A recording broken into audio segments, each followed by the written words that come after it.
인센티브 어느 네. 정도 됩니까? 인센티브요? 네. 분기에 한 1,500.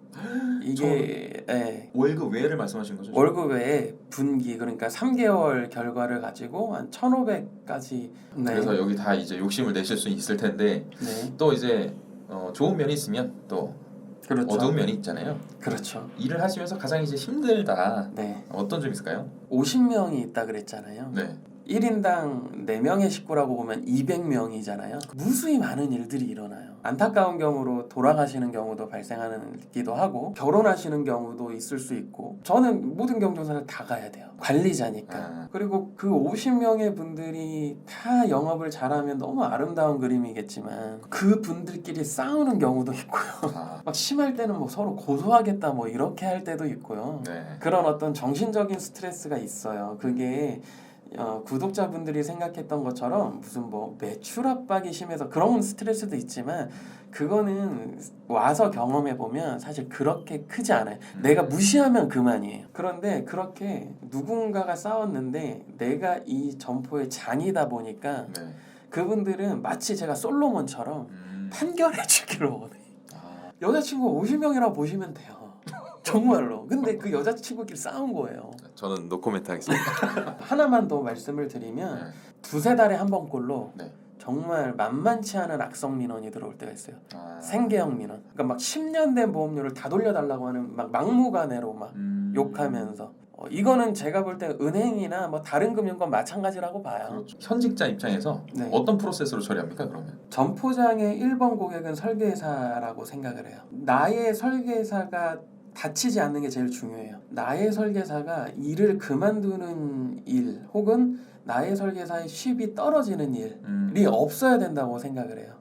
그래서 1차적으로 설계사분하고 상의를 해요. 1시간이고 2시간이고 이야기를 나눠요. 뭐 예를 들어 정말 설계사분이 잘못한 게 맞냐? 네. 아니면 설계사분이 잘못한 게 없냐? 자필 서명. 네. 가장 중요한 부분이에요. 자필 서명을 가끔 설계사분들이 욕심이 앞서서 자기가 대필할 때가 있어요. 최종적인 서명을 말씀하시는 거죠? 굉장히 위험한 부분이거든요. 그렇죠. 그거 먼저 확인을 해요. 상품 청약서나 약관 같은 거 잘 전달하셨냐. 일단 이런 것까지 완료가 되면 설계사분 입장에서는 사실 최악의 상황은 피하는 거예요.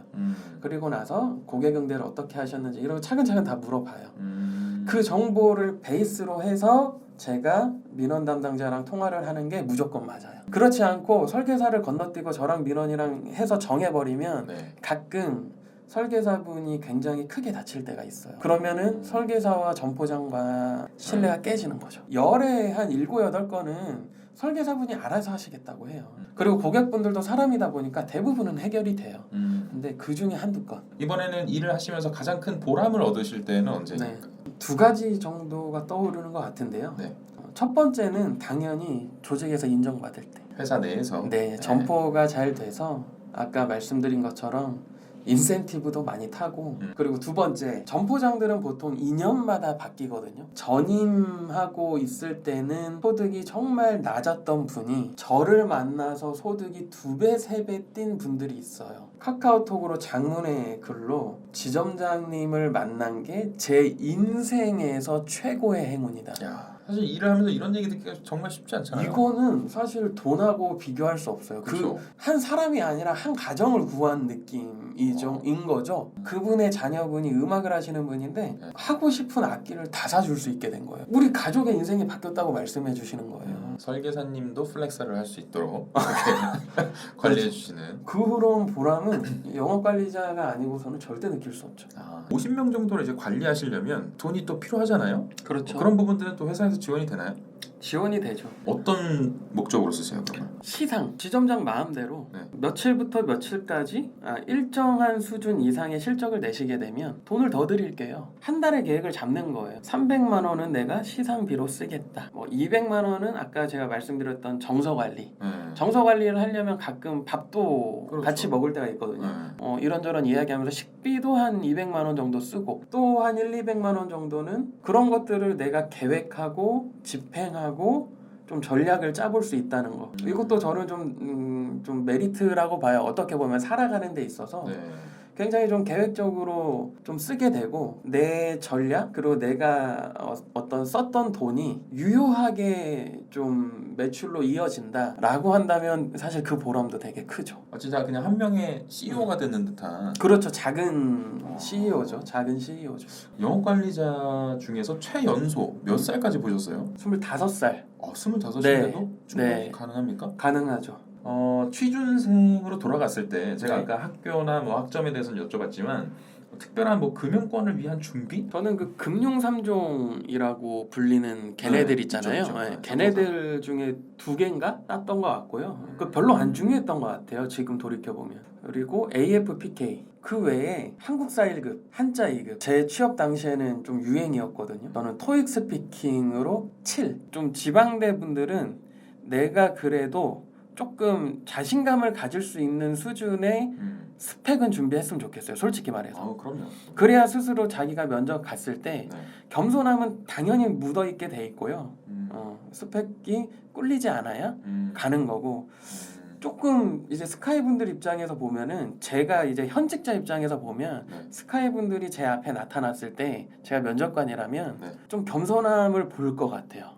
반대로. 그래서 이제 조금 내가 학벌이 괜찮은 상위권 대학이다. 네.